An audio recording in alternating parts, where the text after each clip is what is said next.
बहुत ही प्रिय और बेहद सम्मानित साथियों, हृदय की असीम गहराइयों से अभिनंदन, बहुत बहुत हार्दिक स्वागत।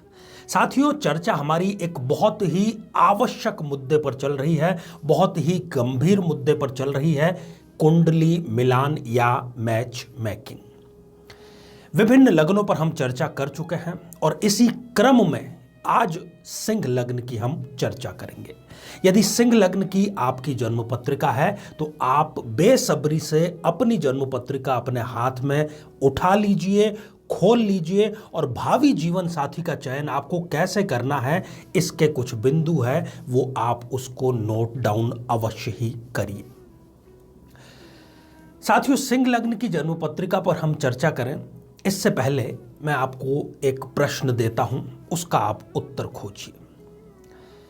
आपको यह कहा गया है कि आपको फुल बॉडी का चेकअप करवाना है, अपना जो शरीर है उसका पूरा परीक्षण कराना है। अब आप क्या करते हैं? आप किसी लैब में जाते हैं?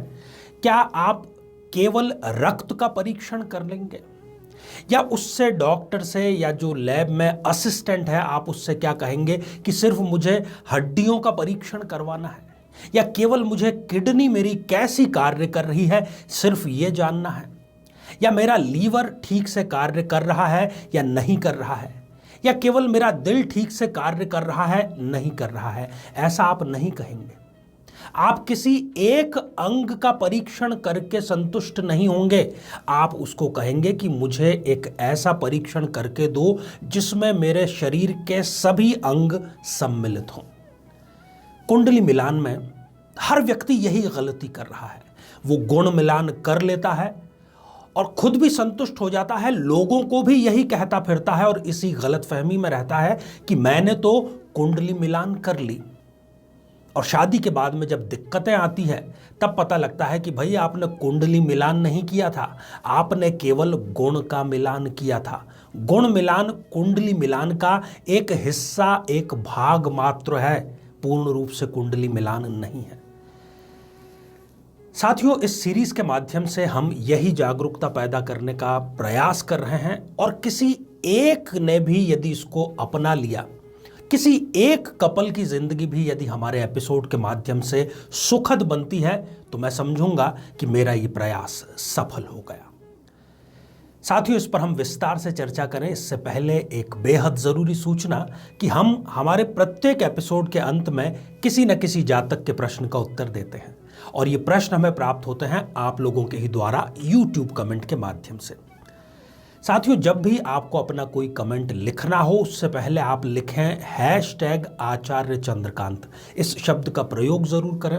और साथ ही बेहद आसान सा प्रश्न जो इसी एपिसोड से संबंधित है, इसी एपिसोड के अंत में आपसे पूछा जाएगा, उसका सही उत्तर साथ में लिखा होना बेहद जरूरी है।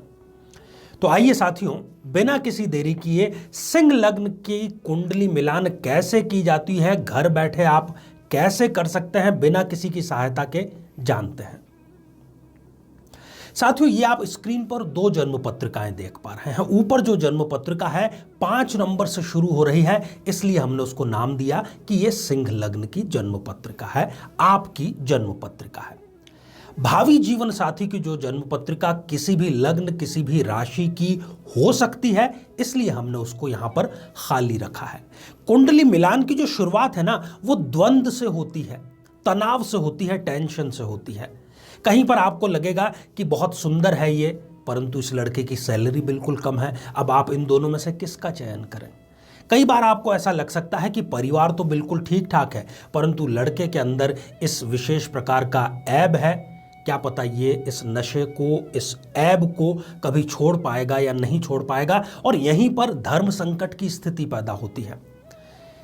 तो साथियों, आपको बिल्कुल भी घबराने की जरूरत नहीं है। मैं अन्य दर्शकों की जानकारी के लिए बतला दूं कि यदि आपको अपने लग्न से संबंधित एपिसोड देखना है तो यहां आई बटन में हम उसका भी लिंक प्रोवाइड कर रहे हैं। आप अपने लग्न से संबंधित एपिसोड भी जाकर के देख सकते हैं। कुंडली मिलान और कुछ भी नहीं, भावी जीवन साथी के जीवन का दोनों के बीच में संतुलन स्थापित करना है। और दो मुख्य बिंदु, क्या वो एक दूसरे को ऐसे ही दिल से हमेशा चाहते रहेंगे? क्या एक दूसरे का वो दिल से सम्मान करते रहेंगे? क्या उनको सही समय पर संतान की प्राप्ति हो जाएगी? आइए सबसे पहले हम उन दोनों की आपस में कॉम्पेटिबिलिटी के बारे में बातचीत करते हैं और जानते हैं। साथियों, सिंह लग्न में एक सबसे बड़ी चुनौती यह है कि सप्तमेश जो कि दाम्पत्य जीवन का कारक है वो लग्नेश का शत्रु है, वो शनिदेव है। सिंह लग्न में सप्तमेश शनिदेव की स्थिति आप देखें उससे पहले आप सप्तम भाव पर दृष्टिपात करें। यदि सिंह लग्न की जन्म पत्रिका में सप्तम भाव में राहु, केतु या मंगल इस प्रकार के पाप ग्रह हैं तो यह संकटपूर्ण स्थिति पैदा कर सकता है। अब आपको जो जीवन साथी जिसकी आप तलाश कर रहे हैं उसके सप्तम भाव पर दृष्टिपात करना है। यदि उसके सप्तम भाव में गुरु और शुक्र जैसे शुभ ग्रह हों तो यह आपके लिए सबसे बढ़िया संतुलन स्थापित करेगा। कम से कम उसके सप्तम भाव में पाप ग्रह बिल्कुल भी ना हो। दूसरा बिंदु, यदि सिंह लग्न की आपकी जन्म पत्रिका में सप्तमेश शनि छठे, आठवें या 12वें इस प्रकार के त्रिक भावों में जाकर के विराजमान हो गए हैं तब यह जीवन साथी से खटाव अवश्य ही देगा।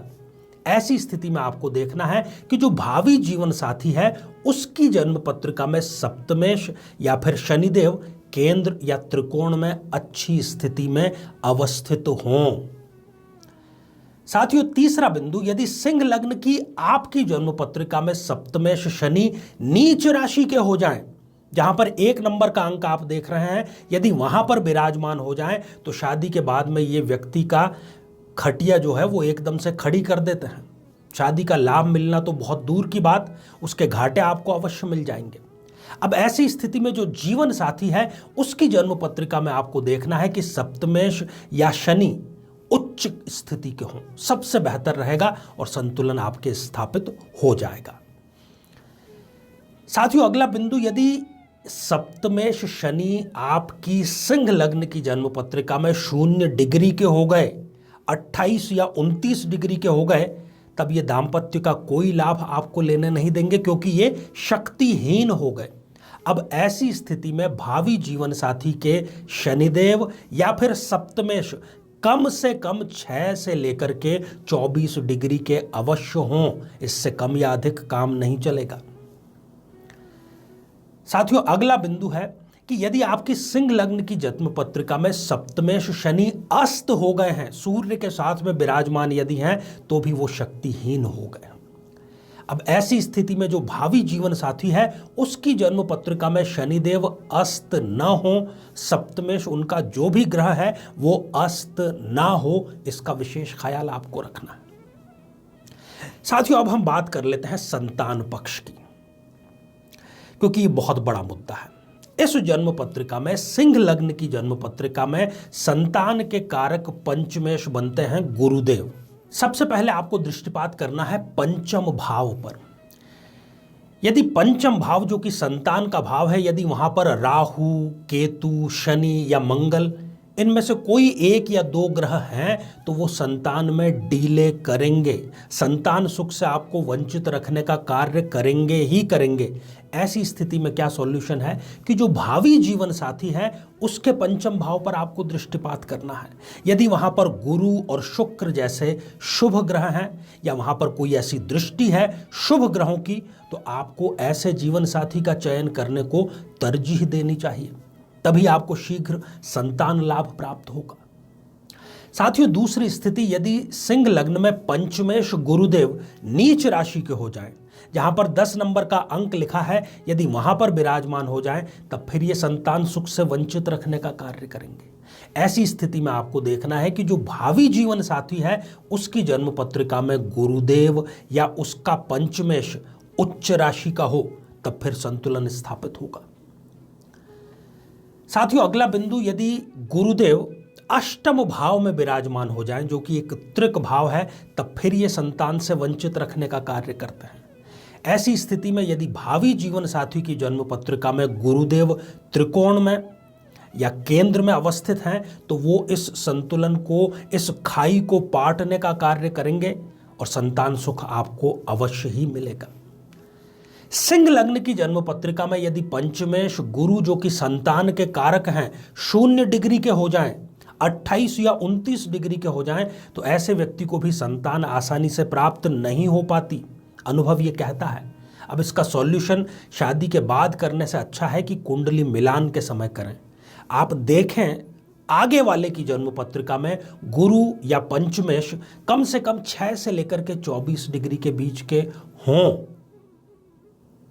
साथियों, अंतिम और बहुत ही महत्वपूर्ण बिंदु, यदि सिंह लग्न की आपकी जन्म पत्रिका में गुरुदेव अस्त अवस्था में आ गए हैं, सूर्य के साथ में युति करके यदि विराजमान है, तो फिर वो यहां पर आपको संतान कभी भी प्राप्त नहीं करने देंगे, वंचित रखने का कार्य करेंगे। सावधानी आपको ये बरतनी है कि जिस जीवन साथी का आप चयन करने जा रहे हैं, उनका पंचमेश या उनके जो गुरु हैं वो कम से कम अस्त अवस्था में ना हो।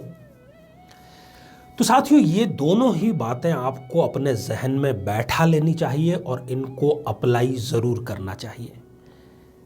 आपको चॉइस करनी है कि शादी के बाद में आपको पछतावे में आगे की जिंदगी बितानी है या शादी से पहले थोड़ा सा कष्ट उठा करके ठीक से वैदिक रीति से कुंडली मिलान करना है। तो आइए साथियों, अब हम बढ़ते हैं आज के हमारे कमेंट के चरण की ओर। आज हमने कमेंट शामिल किया है प्रतिमा रतन जी का, जो कि उन्होंने लिखा है दिल्ली से। प्रतिमा जी, आपने पूछा है कि इस जन्म पत्रिका में अच्छी जॉब कब मिलेगी।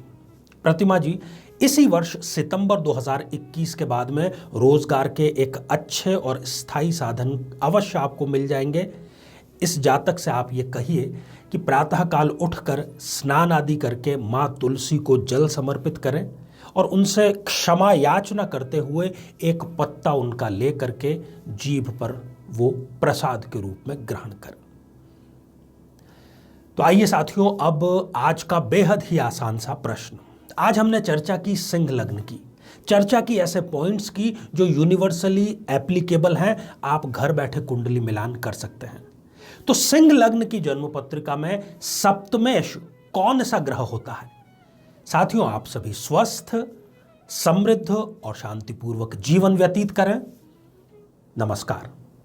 जीवन में किसी समस्या का सामना कर रहे हैं, जैसे कि शादी में देरी होना, पति पत्नी में मनमुटाव या तलाक तक की नौबत आ जाना, संतान का प्राप्त न हो पाना, नौकरी या धन प्राप्ति में बाधा आना, जीवन के प्रत्येक क्षेत्र में किसी न किसी प्रकार की बाधा आना, तो आज ही अपनी जन्म पत्रिका का संपूर्ण विश्लेषण करवाएं और पाएं समस्या से सदैव के लिए मुक्ति।